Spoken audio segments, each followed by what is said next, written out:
วัสดีครับผมนิดจากรายการทำแมชชีนมาพบกับเพื่อนๆแล้วนะครับ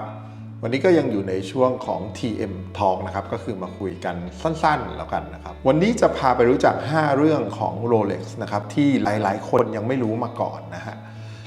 รวมถึงตัวผมเองในบางข้อด้วยนะครับเดี๋ยวเราไปดูกันเลยครับแรกนะครับ Rolex ไม่เคยมี Limited Edition คือ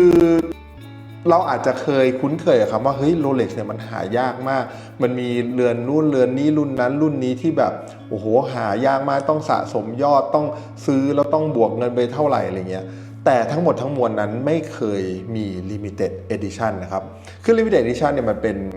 Marketing Campaign หรือ Marketing Strategy ที่จะทำให้แบบสินค้าตัวนั้นโปรดักต์รุ่นนั้นมันขายง่ายขายได้เพราะว่าคนอยากจะเก็บสะสมไว้เพราะมันมีจำนวนจำกัดมันก็คือใช้หลักเขาว่า scarcity is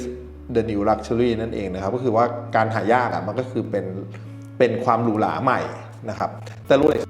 Rolex อาจจะมีบางรุ่นที่ผลิตออกมาอาจจะปีนึง2 ปีแล้วหยุดผลิตหรือผลิตออกมาปีนึงจำนวนน้อยมากๆอย่างบางรุ่นที่เรียกว่า off catalog นะครับก็คือว่าไม่มีแม้กระทั่งอยู่ในโบรชัวร์หรือใน catalog ด้วยซ้ำแต่ Rolex ไม่เคยทำ limited edition ครับ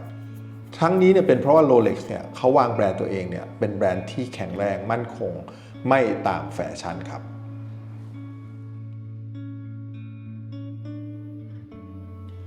ครับและเรื่องที่2ก็คือ Rolex เนี่ยมีโรงงานหลอมทองเป็นของตัวเองด้วยนะครับอันนี้เป็นเรื่องที่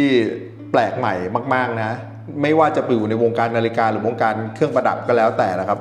ผมว่าน้อยมากๆที่จะมีโรงหลอมทองเป็นของตัวเองเลยทั้งนี้ก็เพราะว่า Rolex เนี่ยเขาอยากจะได้คุณภาพของวัสดุที่เขาใช้เนี่ยโดยเฉพาะพวกเนี่ย Yellow Gold Rose Gold White Gold หรือว่า Platinum เนี่ยเขาอยากได้คุณภาพที่ดีที่สุดนะครับและผมว่าอีกเหตุผลหนึ่งก็คือเขาอยากได้ต้นทุนที่ต่ำที่สุดด้วยเช่นกันเพราะฉะนั้นเนี่ย Rolex เองเนี่ยถ้าเพื่อนๆสังเกตเนี่ยอย่างตัวทองเนี่ยเขาจะใช้คำว่า Ever Rose Gold อะไรเงี้ยคือเขาตั้งชื่อทองเขาเองเลยเพราะว่าเขาใส่เปอร์เซ็นต์ทองตามที่เขาอยากทำเขาอยากจะใส่ material อะไรลงไปอยากจะได้คุณภาพขนาดไหนเขาจัดได้หมดเลยและนี่คือสิ่งที่น่าตื่นเต้นของ Rolex เรื่องที่2ครับ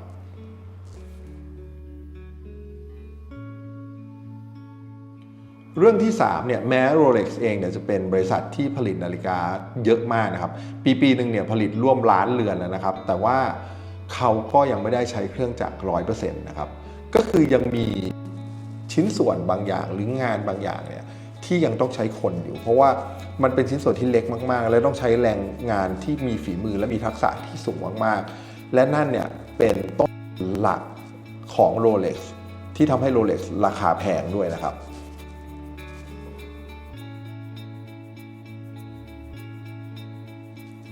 เรื่องที่4ครับในปี 2012 เนี่ย Rolex ได้ร่วมกับเจมส์แคมเมรอนผู้กำกับไททานิกอันโด่งดังนะครับ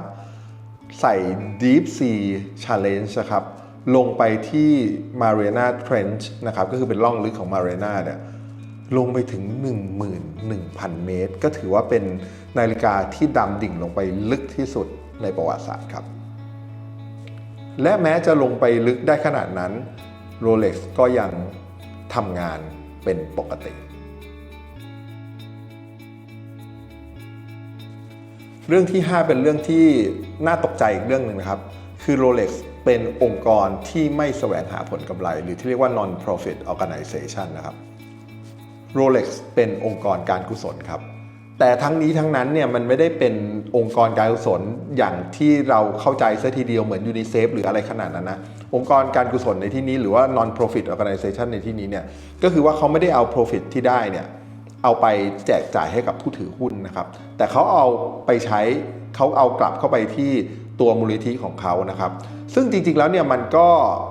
การเป็นมูลนิธิเนี่ยมันก็มีข้อดีในเรื่องภาษีด้วยนะครับแต่ว่า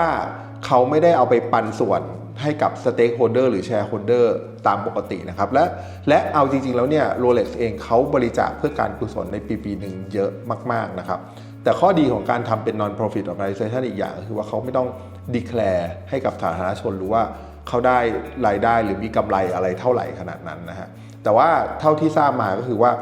ปีหนึ่งเนี่ยเขามีรายได้ประมาณในปี 2023เนี่ยเท่าที่ตัวเลขที่มีเนี่ยคือมีรายได้ประมาณ10,000 ล้าน เหรียญสหรัฐเลยทีเดียวครับ